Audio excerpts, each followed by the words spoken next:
त्रायमाम मई मचा, वो आगे आने वाला। तो तुमने कोई बचाव के लिए सोचा? कोई बचाव की कोई औषधि, कोई चीज आपने ली है कि जिससे कि तकलीफों से बचाओ? तो उसके लिए तो कुछ नहीं। लेकिन मैं तुमको इशारा किए देता हूँ ताकि तुम दुकानदार हो, पढ़े लिखे हो, ताकि तुम भी ये समझ जाओ। देखो, मेरी विनती प्रार्थना है कि आप कोई भी आंदोलन हड़ताल तोड़ दो।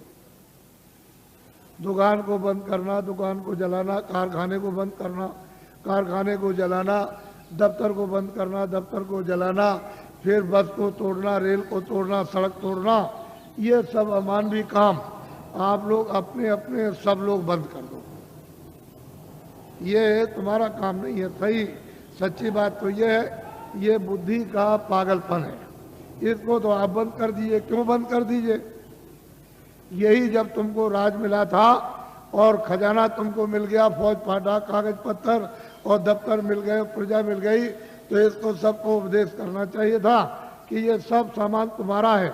दफ्तर तुम्हारा, खेती तुम्हारी, दुकान तुम्हारी, कारखाना तुम्हारा, बस तुम्हारी, और तुम्हारा मतलब ये रेल तुम्हारी, सड़कें तुम्हारी, और तुम्हारे काम आएंगे, सब तुम्हारा है। और ठीक भी बात है।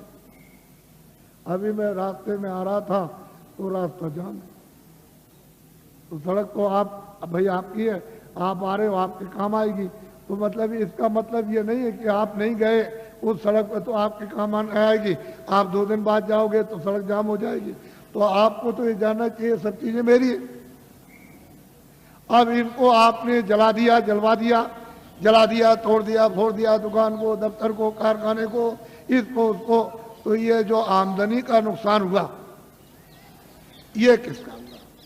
हे बच्चों, तुमने अपनी आमदनी उसको जला करके खाक कर दी, अब रो रहे हो। तो ये लोग राज कर रहे प्रांतों में और वहां सेंटर में, तो देखा इनको कि भाई अब पैसा नहीं रह गया, अब क्या किया जाए। तो ये बाहर भगे, बाहर से ले आए कर्जा मांग करके। हमारा देश गरीब है तो हमको कर्जा दे दो। सब देशों से मांगा है और सब से ले आए। कितना ले आए इसको वो जाने, आप तो जान नहीं सकते हो। लेकिन इतना कर्जा ले आए कि दे नहीं सकते, और उस कर्जे का इतना ब्याज हो गया नहीं दे सकते हो। अब कहाँ लगाए कहाँ नहीं लगाए तो आप जानो। लेकिन मैं तो इतना ही कह सकता हूं, पर ये आपको बताना चाहता हूं कि वो भी जो कर्जा ले आए तो खत्म, पता नहीं कहां चला गया। अब ये लोग भगे कि देश कैसे चलेगा।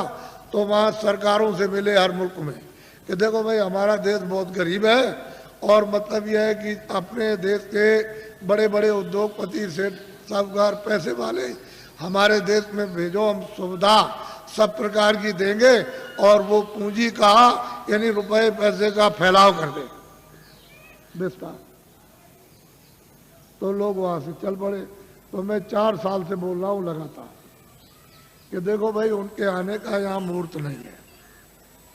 विदेशी उद्योगपतियों का भारत में रुपया पैसा फैलाने का, पूंजी निवेश का यानी मुहूर्त नहीं है, योग नहीं। और ये भी साथ साथ कहता हूं कि तुम लोग भी विदेश में पूंजी का विस्तार जाके मत करना, क्योंकि तुम्हारा विदेश व्यापार हो जाएगा, तुम हाथ मलते रह जाओगे। ये हमारी बात को आप लोग नोट कर लो, ये खास बात आपको सुना रहा हूं। अब आप क्या करो कि रुपया पैसा नहीं तो हम भी जानते हैं, हम भी देखते हैं। ऐसा थोड़ी है कि हम पागल हो गए या पागल होके आपको चिल्ला रहे बता रहे। मैं भी जानता हूं ये बात नहीं है, लेकिन ये कहना चाहता हूं कि जितने भी आपके यहाँ सेठ साहूकार छोटे बड़े, उनको इकट्ठा करो और उनसे ये कहो कि हम तुमको सब सुविधा देंगे, तुम कहीं से भी रुपया पैसा ले आओ, तुमसे पूछा नहीं जाएगा तुम कहां से ले आए, और इनकम टैक्स, सेल टैक्स इस पर नहीं लगेगा।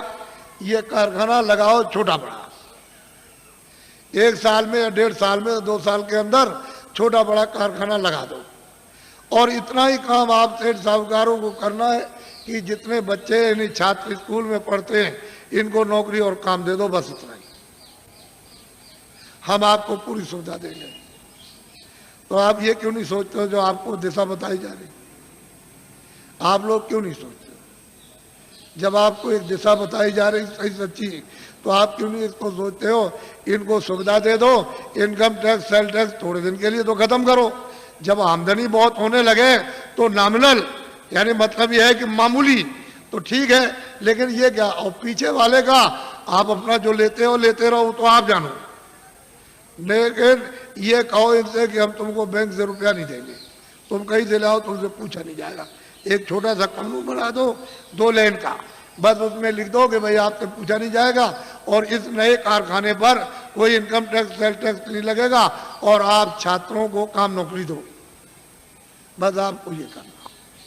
लेकिन आपने मेरी बात को 4 साल से ध्यान में किसी ने नहीं दिया, और दिन भर दिन तुम्हारी हालत इतनी जैसे कि लकड़ी में घुन लग गया, उससे भी बेहतर हालत होती चले। फिर तुम मानते क्यों नहीं हो? इसके माने है कि तुम्हारे कर्म इतने खराब सबके, यानी इतना दुष्कर्म है कि वो कुछ लगने ही नहीं देता।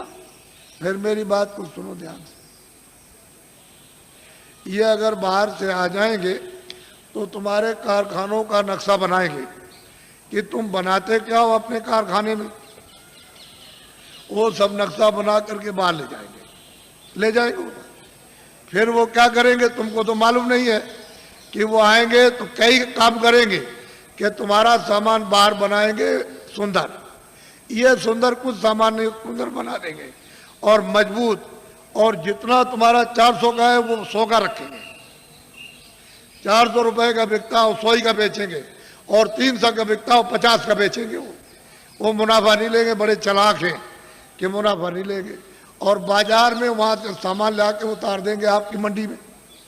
तो ये जब सामान जब ये देखेंगे लोग कहेंगे भाई बड़ा सुंदर है और बड़ा मजबूत और बहुत सस्ता है, ये सामान तो ये यहाँ का दुकानों पर रखा है देसी बाजारों का, ये तो बहुत महंगा है, तो कोई लेगा नहीं। जमा करना एक बात तो ये।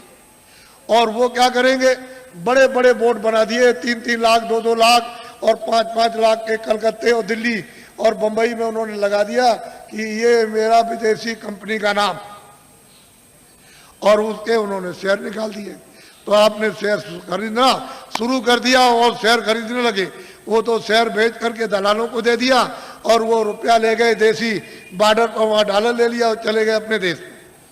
वहाँ से कहते हैं कि भारत अभी आहिस्ते रहे, अभी हम पुनः फिर से विचार करेंगे। एक बात तो ये हो गई। और यहाँ 19 शहरों को एक ईंट नहीं रखी है और सुई की नोक नहीं बनी यहाँ भारत में, और कंपनी का नाम और शेयर बिक रहे और दलाल बराबर निरंतर बेच रहे। अरे बच्चा, ये सामान जो ले कर दुकानों पर जब नहीं बिकेगा तो उससे भी कम बेचोगे आप। जब ये नहीं बिकेगा और उन कारखानों का सामान उठा करके तुम अपनी दुकानों पर नहीं ले आओगे, तो वो क्या करेंगे कारखाने वाले, वो तो अपने आप बंद हो जाएंगे, बिना हमारे मर गए। कोई हड़ताल नहीं, कोई ये नहीं, कोई तोड़फोड़ नहीं, वो ऐसे ही बंद हो गए। तो जितने भी वहाँ मजदूर और वहाँ पर जितने भी क्लर्क और वहाँ मैनेजर काम करते हैं, सब जब बंद हो जाएंगे तो घर बैठ जाएंगे। तो आखिर उनके बच्चे पढ़ते हैं स्कूल में, तो काम जब सब कारखाने बंद हो जाएंगे तो नौकरी कम। इन छात्रों को किधर से मिलेगा? कभी आपने सबने बैठ कर के इस पर गहराई से सोचा? ऐसे हवाबाजी करते रहे। फिर वो आएंगे यहाँ सब जगह अड्डा जमा लेंगे, सब जगह, और तुम जितने भी की पोस्ट के, बड़ी पोस्ट के बड़े जिम्मेदार, उनको सबको अपने पैसे, क्यों कि भारत का आदमी बहुत लालची, बहुत लालची, उनको खरीद लेंगे तो ये भारत भर फिर गुलाम हो जाएगा और तुम ऐसे हाथ मलते रह जाओगे, सट से चला जाएगा, सट से। इसलिए सोचो, बाबा जी का अगर इसमें कोई मतलब हो तब तो एक बात कह भी सकते हो। तो मैं तुम्हारी परेशानी जो तुम चिल्लाते हो आकर के और कहते हो बड़ी तकलीफ है और बड़े ये, तो भाई डॉक्टर हैं और बड़ी बड़ी फैक्ट्रियाँ और बड़े बड़े अस्पताल हैं, वहाँ जाओ दवा करो। जा कह लगे हमने तो बहुत दवा कर ली और हमारी घर घर बीमारी, ये जितने बैठे सब बीमार, बच्चे बीमार, बच्ची बीमार, बुढ़ा बीमार, अड़ोस में पड़ोस में बीमार, बीमारी बीमारी बीमारी, और दवा खाते खाते परेशान, और अब मतलब ये बीमारी नहीं जाती है तो इधर गिरते हो आकर के इधर कि भाई कुछ बता दिए, कुछ दया कर दिए, कुछ भाई यहाँ कहाँ से अस्पताल, यहाँ जाओ अस्पताल में जा करके। कह लगे वो तो हम सब कर आए और सब दवा खा ली, कोई दवा हमने छोड़ी नहीं, तो इधर कैसे आए? कह लगे तो दुआ दे दीजिए आ सकते। अब क्या करें, अब इनकी तकलीफ देख करके कुछ खा भी नहीं जाता, क्या करें, तकलीफ है। अब इनसे कहते हैं कि भाई तुम, अरे भाई तुम ये क्या कर रहे हो, ये जो बुरे काम करते हैं इसी से तकलीफ आई, तो बुरा काम तो कम से कम छोड़ दो। तो बात तुमसे समझ में नहीं आता उनकी कि भाई कैसे छोड़ेंगे वो। अब इतनी कमजोरी दिल दिमाग में आ गई कि आपकी समझ में नहीं आता। तो बच्चों बचाव का रास्ता लो, तकलीफ तो आगे वाली सब चिल्लाएंगे, बचने वाला कोई भी नहीं है, सब चिल्ला। अब देखिए आप सब चिल्लाओगे अभी देखो, और बाहर की तो वो चंडी है, चंडी एक देवता, मेरी तरफ सुनो, चंडी एक देवी है।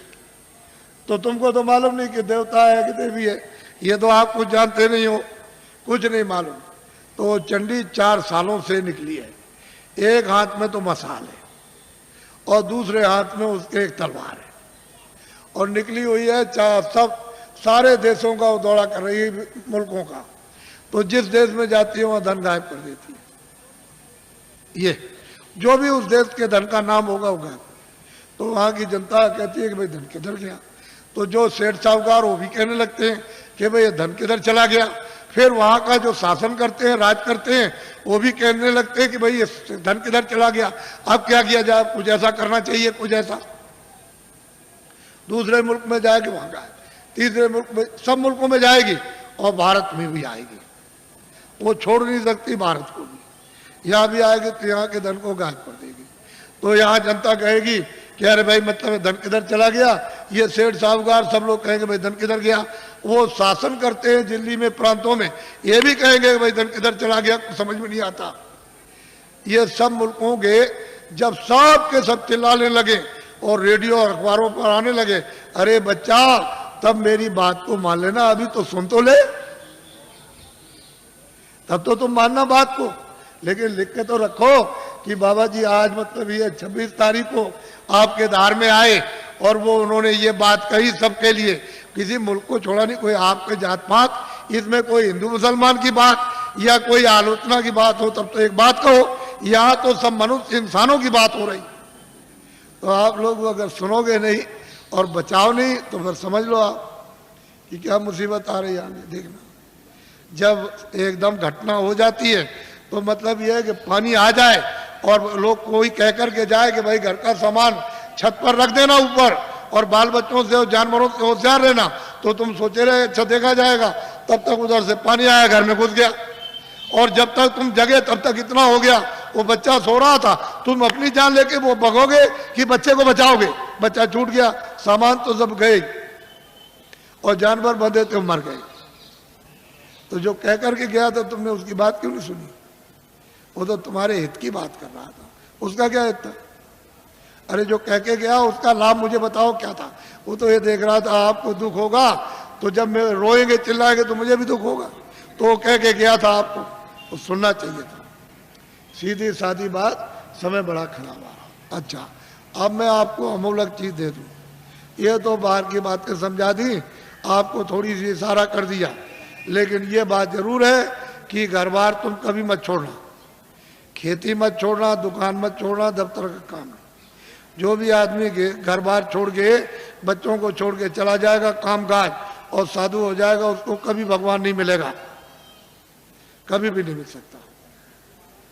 ये पहले मेरी बात को ध्यान से सुनो, अपने घर में रहो, बच्चों के बीच में रहो, इसी जगह, और 23 घंटे तुम मेहनत करो इस शरीर से, शरीर के लिए, दुकान करो, दफ्तर का काम, खेती करो, इस शरीर के लिए, भोजन कपड़ों के लिए, इसके लिए, दवा के लिए, सब, और बच्चों के लिए, इसके लिए, और 1 घंटा उसमें से बचाओ अपनी जीवात्मा के धन के लिए, ताकि इसको कल्याण हो जाए, इसकी मुक्ति हो जाए, ये आवागमन से छुटकारा पा जाए, न जल में न मरे। 1 घंटा तुम नहीं बचा सकते हो और 23 घंटे इसमें तुमको लगाने को कह रहे, तुमको ये तो नहीं कह रहे कि तुम छोड़ देना कुछ, ये तो सोचो तुम। और मैं तुमको इसी मनुष्य रूप मंदिर में, इसी में जो अनमोल मनुष्य मंदिर जो दिया जिसमें जीवात्मा बंद है, उसी में मैं अभी रास्ता आपको बताता हूं। अभी इसको कहते हैं नामदान। इसके पहले दो चीजों का ध्यान रखो हमेशा कि शाकाहारी हो जाओ। जितने भी अनाज है, सब्जी है, फल है, दूध है, घी है, 100 बार खाओ। कितने बार? 100 बार। तुमको भूख लगे उससे भी ज्यादा खाना। तुमको कोई मना करने आए तब कहना। अच्छे मकान में रहो, अच्छी झोपड़ी में रहो, मना कौन करता आप? लेकिन शाकाहारी, अशुद्ध आहार मत करना। बस इतना ही बचत करनी है कि आपको अशुद्ध आहार नहीं करना। किसी आदमी का, किसी बच्चे का, किसी पशु का, किसी पंछी का अशुद्ध आहार नहीं करना। शुद्ध आहार करो आप, जिससे शुद्ध बुद्धि रहे। भाई इतना ही तो आपको बताना, क्योंकि अशुद्ध आहार से तो तरह तरह घर में झगड़ा, बाहर झगड़ा, ये झगड़ा, वो झगड़ा, ये बीमारी, वो बीमारी, वो बीमारी, वो बीमारी, वो बीमारी, वो तो फैलने वाली है। अभी बीमारी जो फैलेगी उसको तो अभी आपने देखा ही नहीं। तो असल में शाकाहारी, शुद्ध आहार। दूसरा है बीड़ी पियो, तंबाकू पियो, हुक्का।